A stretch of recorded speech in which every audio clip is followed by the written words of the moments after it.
Hi, I'm Rick Kaler. Thanks for joining me.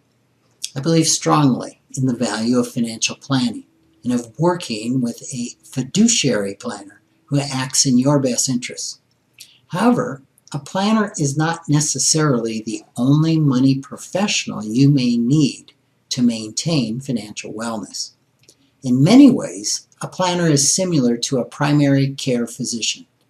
Both these professionals know that providing the best patient or client service includes knowing when to consult a specialist.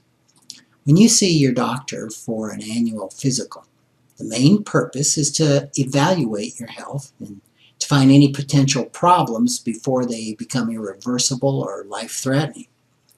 Now, this is important. Most of us can think of someone who attributes being alive to catching something early because of a routine checkup.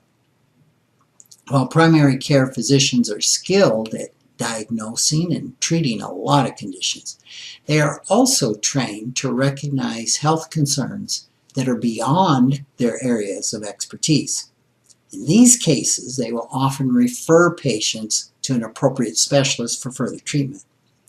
In similar fashion, a true financial planner is also a generalist whose role is to evaluate and maintain your financial health.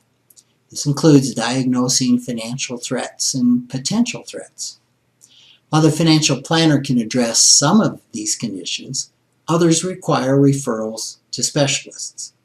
Here are a few examples of possible threats and a specialist who might be the appropriate one to ask for help. For example, critical gaps in insurance coverage. Well, an insurance agent would be the specialist. An inability to save for retirement. Probably a financial therapist, if the financial planner has been unable to help the client resolve the emotional issues behind this behavior. Say potentially devastating issues in existing wills. Well, that would be an attorney specializing in estate planning. How about squandering tax saving opportunities? Well, an accountant or an attorney with expertise in tax law and planning. Lack of personal or business record keeping and money management. Well, that would be a bookkeeper. How about high-fee investment products that are draining retirement resources?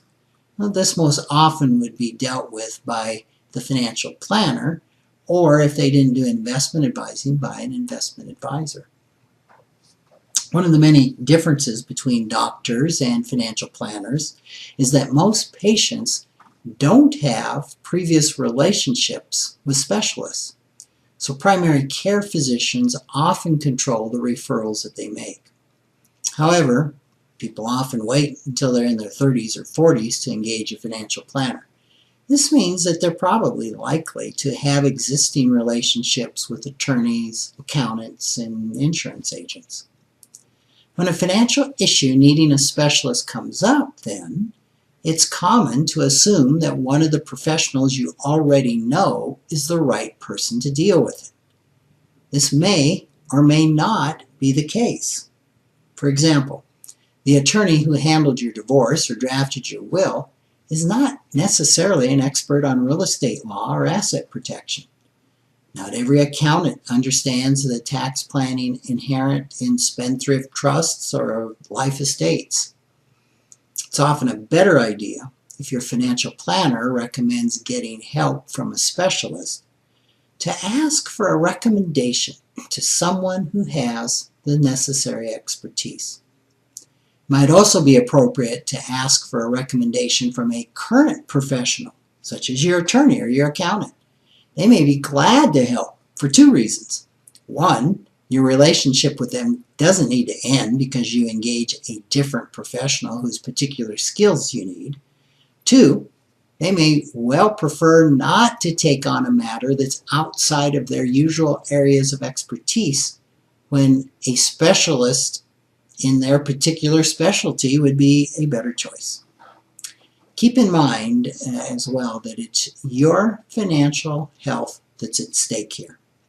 Whether a professional is your generalist's financial planner or a financial specialist, you need them to act in your best interests. This includes making sure that they are professional enough to know and acknowledge what they don't know. Thanks for joining me.